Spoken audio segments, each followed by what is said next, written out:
ថ្ងៃនេះខ្ញុំមានវីដេអូមួយចង់ចែករំលែកឲ្យអ្នកទាំងអស់គ្នាទស្សនាគឺការឆ្លងដពីខេត្តកំពង់ឆ្នាំងទៅកាន់ស្រុកកំពង់លែងជាដំបូងគឺវីដេអូនេះខ្ញុំថតពីខេត្តកំពង់ឆ្នាំងទៅធ្វើដំណើរឆ្ពោះទៅកាន់ផ្សារក្រោមហើយអ្នកកំពង់ឆ្នាំងគឺប្រកាសជាបានស្គាល់ផ្លូវនេះទាំងអស់គ្នាហើយ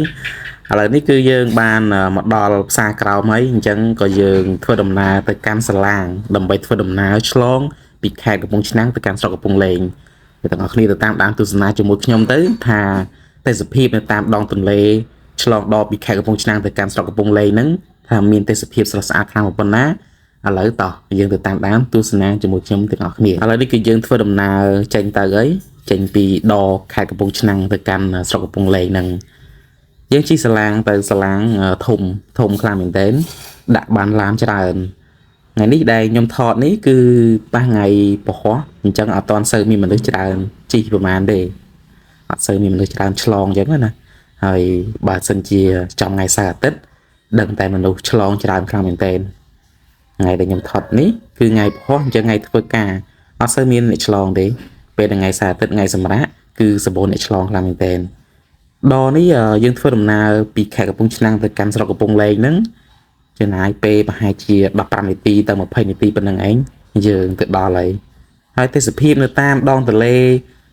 នឹងពិតជាស្រស់ស្អាតខ្លាំងមែនទែននិយាយទៅខ្ញុំថតនេះថតរៀងថ្ងៃអញ្ចឹងអត់សូវឃើញទេសភាពថ្ងៃលិចអីអញ្ចឹងវាមើលទៅស្អាតដែរតែស្អាតម្យ៉ាងអញ្ចឹងណាបើសិនជាពេលល្ងាចវិញយើងឃើញថ្ងៃលិចថ្ងៃអីទៀតពិតជាស្រស់ស្អាតខ្លាំងមែនទែនហើយពេលដែលខ្ញុំធ្វើដំណើរហ្នឹងគឺបានជិះឈួសគ្នាជាមួយសាឡាងមួយទៀតដែលធ្វើដំណើរពីខាងស្រុកកំពង់លែងមកកាន់ខេត្តកំពង់ឆ្នាំងផងដែរអ្នកទាំងអស់គ្នាទស្សនាសាឡាងពេញទៅគឺធំមែនទែនយើងធ្វើដំណើរទៅវិញទៅមករហូតហ្នឹងដូរវេនដូរជើងគ្នាមួយទៅមួយមកមានពីរទៅមួយមកអញ្ចឹងទៅយើងធ្វើដំណើរតាមដងទន្លេពីខេត្តកំពង់ឆ្នាំងទៅកាន់ស្រុកកំពង់លែងហ្នឹង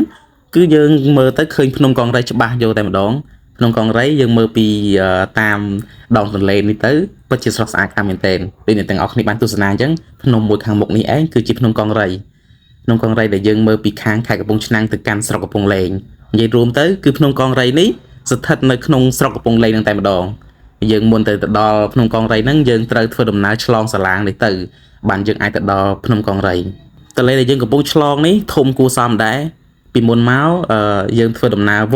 វងកោះអញ្ចឹងណាហើយពិតជាយូរមែនតើចំណាយពេល1ម៉ោងជាងអីបានយើងអាចទៅដល់ស្រុកកំពង់លែងប៉ុន្តែឥឡូវហ្នឹងគឺយើងបានធ្វើដំណើរតាមផ្លូវកាត់ហើយ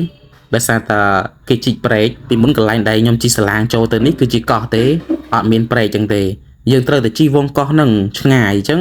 ពេលដែលគេជីកប្រេកនេះទៅ